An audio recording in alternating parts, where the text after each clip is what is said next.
Ei, pessoal, tudo bem? Agora vamos falar de geradores e receptores, a nossa aula 16. Continuação natural daquele comecinho de eletrodinâmica, onde a gente viu corrente elétrica, resistência elétrica, associação de resistores, circuitos simples, medidores elétricos, e agora a gente vai falar de geradores e receptores. Uma coisa que tem tudo a ver com o nosso dia a dia, nesse mundo da eletricidade aí que a gente vive. Vamos embora. Então, vamos começar com geradores elétricos. Você sabe o que são geradores elétricos? Pois é, os geradores elétricos são dispositivos, se a gente representar eles aqui com uma caixinha, isso aqui é um gerador elétrico, ele, para ser um gerador elétrico, ele tem que obedecer a seguinte regra. Ele tem que pegar qualquer tipo de energia, então energia, que não seja elétrica, e transformar essa energia que não é elétrica em energia elétrica. Em energia elétrica. Se ele fizer isso, se ele for capaz de pegar qualquer tipo de energia que não é elétrica e transformar em energia elétrica, esse cara aqui é um gerador elétrico. Então, para ser um gerador, basta ter a capacidade de transformar qualquer tipo de energia em energia elétrica. E aí vem uma gama de exemplos que a gente pode dar do nosso uso do dia a dia que se enquadram num gerador elétrico. Exemplo, pilhas e baterias. Pegam que energia e transformam em energia elétrica? Energia química. Outro exemplo, geradores, motores geradores por indução eletromagnética, que a gente ainda vai falar lá em eletromagnetismo. Aqueles motores que tem em usinas hidrelétricas, em usinas termoelétricas, todos são geradores. Aqueles motores que tem em turbinas eólicas são geradores elétricos. Aquele dinamozinho que se usava em bicicleta antigamente para acender o farol da bicicleta com o giro do pneu. O alternador do motor do carro que fornece energia para a bateria quando o motor está funcionando. Todos esses são geradores elétricos. Por essa quantidade de exemplos que eu dei, vocês têm ideia de quão importante esses caras são, né? Qual é o símbolo dos geradores elétricos? A gente já conhece o símbolo. Se ele for de corrente contínua, que é o que a gente tem trabalhado, a gente já conhece ele, e ele é esse símbolo aqui. Tem um porém. Esse símbolo agora, ele vai ser usado porque a gente chama de gerador ideal. E o gerador real, a gente vai ter que fazer um incremento aqui na representação dele. Esse incremento é um resistorzinho juntinho dele. Calma, eu vou explicar. O que é o gerador ideal? É aquele gerador que tudo que ele pega de energia, sei lá, química, ele consegue transformar em energia elétrica. Vocês acham que, na prática, pelo que vocês já aprenderam de física até agora, inclusive lá o curso de termodinâmica, vocês acham que, na prática, existe um cara que consegue pegar toda a energia que ele, química, e transformar integralmente em elétrica? Não, não existe. Porque a gente sabe que todo sistema real no universo tem perda energética. Uns muito, outros poucos, mas todos têm. Não existe aproveitamento integral de energia em nenhum sistema real. No gerador não podia ser diferente. Essas perdas energéticas que acontecem dentro do próprio gerador, a gente pode representar elas como se existisse um resistor dentro do gerador que pegasse parte da tensão que ele está tentando jogar para o circuito externo e dissesse, ó, esse pedacinho de tensão é meu, eu vou pegar. E aí a tensão que ele joga para fora não é igual a que ele gostaria de jogar. Então, isso é uma representação, não quer dizer que o gerador tem um resistor dentro dele. Na verdade, ele tem perdas resistivas, sim. Os próprios contatos metálicos dele, o material de que ele é feito. Então, esse gerador que tem perdas internas, a gente vai chamar de gerador real. Lembra da queda de tensão DDP que a bateria gerava? Pois é, a queda de tensão que o gerador ideal consegue criar, né, transformar a partir de outro tipo de energia, Essa diferença potencial, essa queda de tensão, a gente vai usar a letra grega epsilon minúscula e a gente vai chamar isso aqui de força eletromotriz. Força eletromotriz. É medida no SI em volts. Alguns chamam ela de FEM, né? Que como se fosse o apelido de força eletromotriz. É a FEM. Não é uma força, né? Isso é um termo que vem aí do passado. É uma tensão. Então, o que é a força eletromotriz, se vocês quiserem anotar aí? É a tensão que o gerador ideal fornece para o circuito externo. Eu já falei, ideal. O real não consegue. Por quê? Porque o real tem a força eletromotriz dele, a tensão lá dele, mas parte dessa tensão que ele vai jogar para o circuito externo, o resistor interno fica com um pedacinho de tensão, chamado de VR, a tensão que o resistor interno pega para ele. Então, na prática, o que esse gerador real vai conseguir jogar para o circuito externo é o E menos o que o resistorzinho está consumindo ali, VR. Concordam? No ensino médio, a gente chama isso de U, DDP. Aqui a gente vai chamar de V. A gente já chegou na equação, por incrível que pareça, pura aplicação da lei de Ohm. Então, vejam, se eu pegar um circuito mais simples que tiver, que é um gerador mais simples que um gerador real, né? Ele tem resistência interna. Então, eu pego lá, tem a força eletromotriz, mais, menos, aqui tem um Rzinho. Isso aqui é uma caixinha fechada. Ninguém consegue se livrar da resistência interna do gerador, porque isso tem a ver com o material que ele é feito, a forma como ele é construído. Mas aí eu vou pegar esse cara e vou ligar a um circuito externo, uma pancada de resistores que eu posso sintetizar, por exemplo, com um R equivalente. Então é isso daí, um circuito, esse é o chamado circuito gerador, resistor. Esse resistor externo, a gente costuma usar o Rzão, só para diferenciar do Rzinho, que é a resistência interna do gerador. Então vejam, eu acabei de dizer que o gerador não consegue jogar o E, a força eletromotriz dele, para o circuito externo, porque parte dessa tensão é consumida internamente por ele, pelo cara que a gente representa como resistência interna, o chamado de VR. O que ele joga para cá é V. Então, se a gente fosse fazer uma equação, se aqui fosse uma tensão, por exemplo, a força eletromotriz desse gerador é 10 volts, o resistor fica com 2 volts, ele jogaria quanto para fora? 8 volts, não é isso? Então, se a gente fosse fazer uma equação para representar isso, seria como essa equação? Seria assim, ó, V é igual a força eletromotriz menos essa tensão VR. Levando em conta que aqui, nesse circuito, do jeito que ele está circulando uma corrente elétrica, como é que eu simbolizo essa queda de tensão aqui, VR, em termos de RI? Lei de Ohm, né? V no RI. Então, eu posso escrever isso aqui como assim, ó, V igual a E menos RI, que é Rzinho, né? É a resistência interna desse gerador. Essa equação famosa é conhecida como equação do gerador. Se quiserem escrever aí, escrevam. E vejam que interessante. Ela mostra que quem é bom em função ou lembra de função, ó, isso aqui é uma função do primeiro grau. Isso aqui é o coeficiente linear, isso aqui é o coeficiente angular da função, né?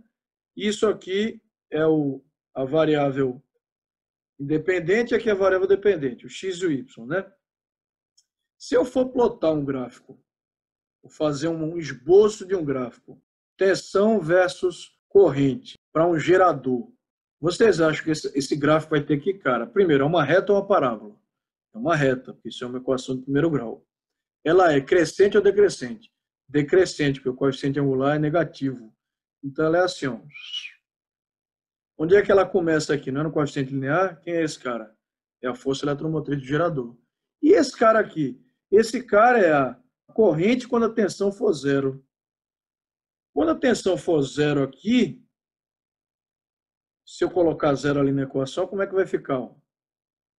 Zero é igual a E menos RI.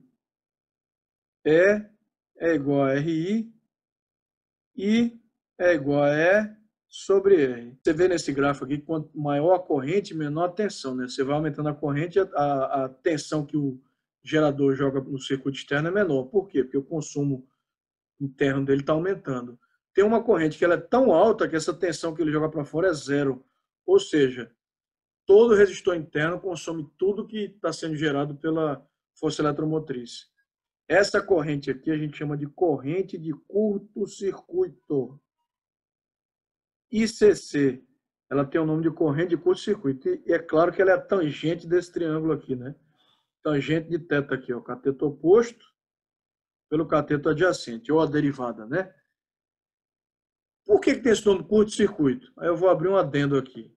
O que é curto-circuito? Isso é um momento bom da gente falar nisso, nesse momento que a gente está aí de eletrodinâmica. Curto-circuito. A gente usa esse termo no dia a dia para dizer que um negócio elétrico deu um pipoco, puf, deu um curto-circuito. Estourou a tomada, estourou o bicho, deu um curto-circuito. Na física, isso normalmente acontece quando há um curto-circuito, mas também depende da tensão. Tensões muito baixinhas não fazem quase efeito nenhum, visualmente falando. O que é um curto-circuito? Presta atenção.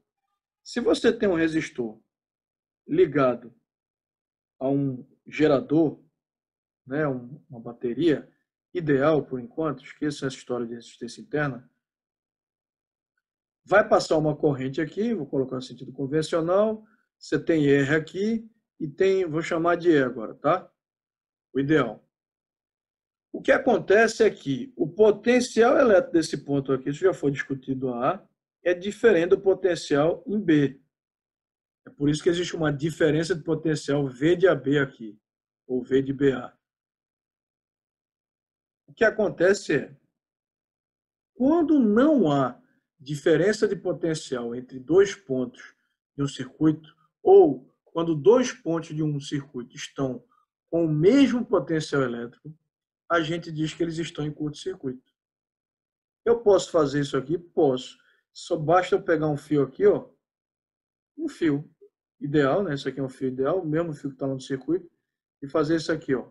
Puxar aqui um fio ligando B com A direto. Isso é o que a gente chama, termo em inglês, de jump, ou fazer um bypass, né? Um desvio. Então, eu estou fazendo um jump, estou pulando, jump em inglês é pular, né? Estou pulando esse resistor R. Quando eu faço isso, esse resistor aqui não serve mais para nada no circuito. Por quê? Toda a corrente elétrica vai passar por esse fio. Não vai passar mais pelo resistor. Porque quando eu ligo um fio entre B e A, o potencial de A e potencial de B ficam iguais, e aí o V de AB, nesse caso aqui, vai ser zero. A gente diz que esses pontos estão em curto-circuito. Isso já foi casca de banana de muito problema, inclusive de vestibular. Vou dizer um que eu me lembro aqui. Era mais ou menos assim, ó. O cara botava uma bateria, vou fazer garranchudo aqui mesmo, tá? Aí botava lá uma pancada de resistor, tá? Eu não lembro quantos eram, mas eram bastante resistores aqui, assim, ó, né? Em série, paralelo, tudo misturado aqui. E de fuleiragem, como a gente chama aqui em Recife, de fuleiragem, o cara veio aqui, botou um fiozinho aqui, ó.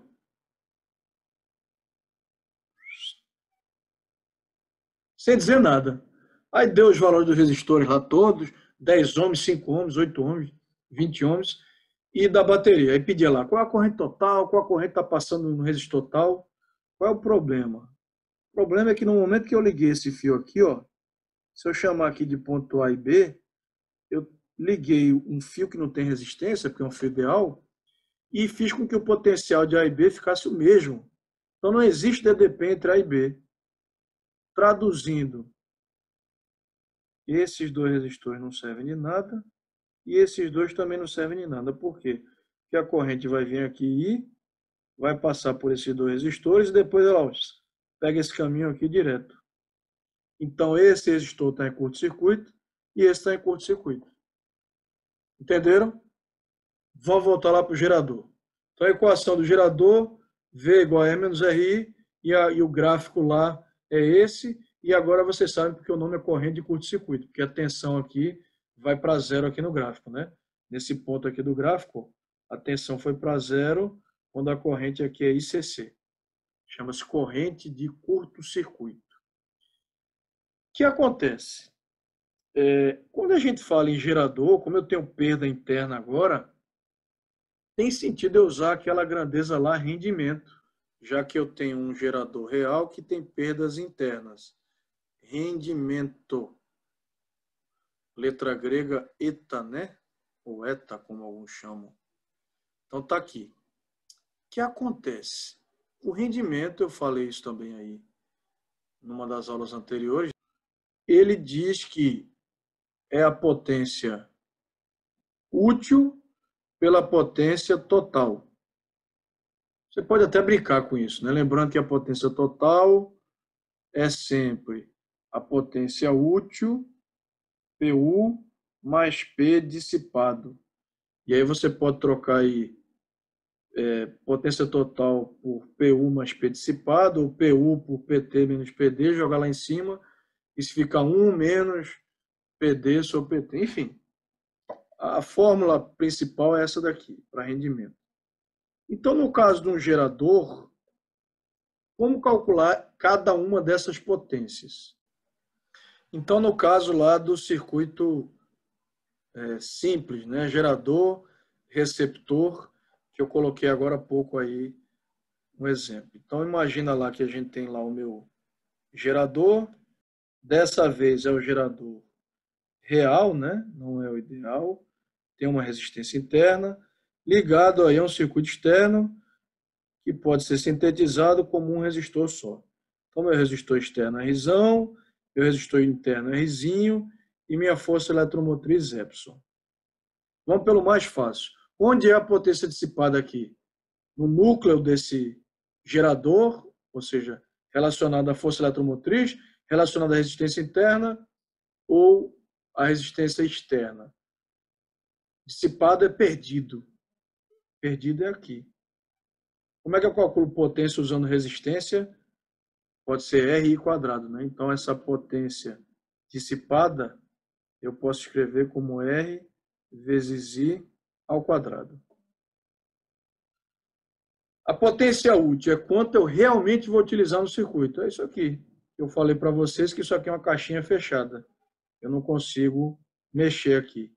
Então, o que cai de potência útil, PU, cai no Rzão lá.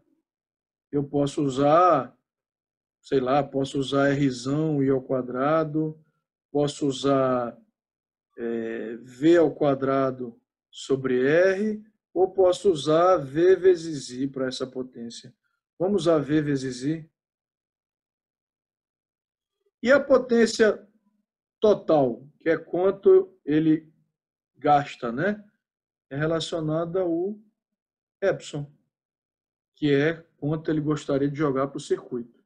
E aí eu posso usar tensão vezes corrente para essa potência, que é E vezes I. Se eu fizer isso, vamos ver o rendimento no gerador, como é que fica? O rendimento do gerador, que é potência útil pela total, vai ser VI sobre EI.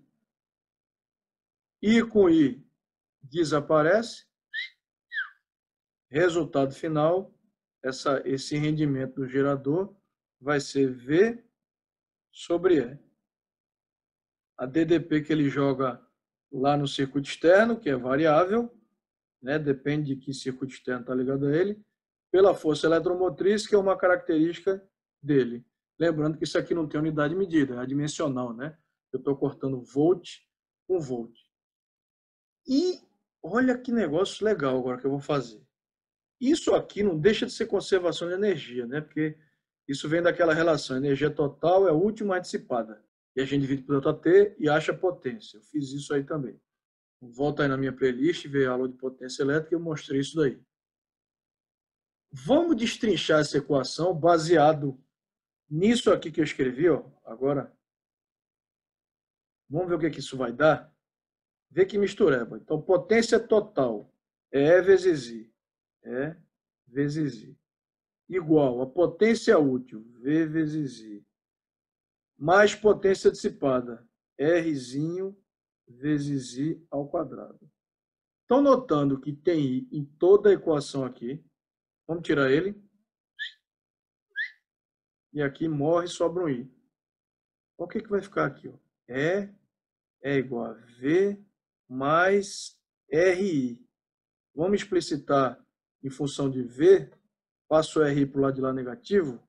V vai dar E menos RI. Que equação é essa, gente? Equação do gerador que foi mostrada agora há pouco. Cadê ela, danada? Aqui. Olha que coisa legal. A gente chegou na mesma equação usando um formalismo diferente. Usamos conservação de energia. E lá a gente usou puramente lei de Ohm. Claro que aqui também usou, porque essas equações VRI quadrado, né, vem lá da junção da lei de Ohm com a potência que é VI. Mas a gente chegou na mesma equação por outro formalismo. Isso é um indicativo de que isso aqui está certo. Tica aí porque ele está certo. Uma coisa para fechar interessante é falar que eu posso ligar geradores em série também e em paralelo. Então, se você pega aqui, ó, e coloca isso daqui, eu estou colocando as resistências internas para vocês lembrarem que é o real, né, e não é o ideal. Então, isso aqui é uma ligação em série de geradores. Você tem aqui E1, E2, E3. Mais de um com menos do outro, mais de um com menos do outro. Para estar em série tem que ser mais com menos, mais com menos. Aqui é R1, aqui é resistência interna 2, aqui é resistência interna 3. Isso tem um equivalente? Tem. O equivalente você já sabe, está em série, você já sabe o que vai acontecer com as tensões e com as resistências. Esse é equivalente aqui, e aqui eu vou ter o E equivalente. Então, quem é que vai ser o E equivalente? Vai ser a soma E1 mais E2 mais E3. Você faz isso quando você pega 3 pilhas AA ou 4 e liga ali em série. Às vezes elas estão invertidas assim, a cabecinha de uma mais com menos, mas se você olhar, tem uma plaquinha metálica ligando menos de uma com mais da outra. Se você esticar, elas ficam assim, elas estão em série. Então, se você liga 3 pilhas de 1,5, você vai ter 1,5 mais 1,5 mais 1,5, 4,5 volts. Mas também a resistência interna aumenta, né? Você vai ter uma resistência interna que vai ser R1 mais R2 mais R3. Você pode ligar em paralelo? Pode, mas para ligar em paralelo, você tem que ter tensões iguais. Isso é uma limitação, não pode ser diferente. Então, se você tiver tensões iguais, você vai ter aqui, ó, por exemplo, uma ligação em paralelo de E com E com E. E aqui R, R e R. Você vai ter um equivalente também, um circuito, um gerador equivalente, claro. Você vai ter um E equivalente aqui e um E equivalente. O E equivalente é o E, porque em paralelo não muda, né? Mais o E equivalente é R sobre 3, aí nesse exemplo, né? R sobre N, está em paralelo. Então a vantagem é que você diminui a resistência interna dessa conexão aí. Outra vantagem é que você tem mais carga, então esse negócio vai durar mais quando você liga em paralelo, mas a tensão não é alterada.